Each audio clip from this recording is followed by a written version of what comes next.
হ্যাঁ, আপনার নামটা বলেন দেখি ভাই। নাম হলো মাসুম। মাসুম। আর আপনি এলাকার নাম বলেন। মিরপুর রূপনগর আবাসিক। আবাসিক থেকে আছে রূপনগর। মসজিদের নাম কি আপনার? নুরানি মসজিদ। নুরানি মসজিদ। আপনি এখানে আসছেন কি উদ্দেশ্যে? আপনাকে কি বলে আনা হয়েছে এখানে? আমাকে বলছে যে এখানে মাসির জোরের কথা বলছে, জোরের কথা বললে আমাকে আমি জানিও না। আচ্ছা।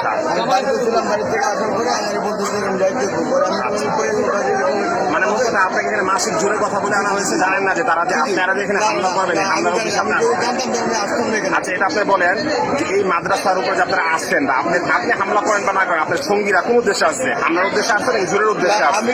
আমি ওরা যে একটা আমি এরকম বুঝতাম না যে ওরা যে কি লেগে আছে। সর্বশেষ আপনি এসে তো বুঝতে পারছেন। আমি আইসা বুঝতাম আমি ওই না, না, মাথা আমি বলতে ওটা যাচ্ছি না। আমি যেটা বলতে চাচ্ছি, আপনি হামলার উদ্দেশ্যে আসেন নাই।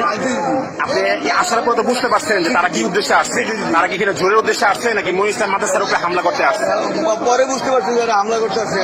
পরে বুঝতে পারছেন। আচ্ছা, আপনি বিষয়টা জানলে আসতেন না, তাই তো? না, জানলে আসতাম আপনি না। বিশ্ব ইজতেমায় যখন পয়লা ডিসেম্বরে ওলামাদের উপরে হামলা করছেন, আপনি আপনি ছিলেন না তখন? মনির ইসলাম মাদ্রাসায় যে আরো দুইবার হামলা হয়েছে, তখন আপনি ছিলেন? কোনো কিছুতে ছিলাম না। কোনোটাতে আপনি ছিলেন না? আমি কোনো কিছু ছিলাম না। আচ্ছা, ঠিক আছে।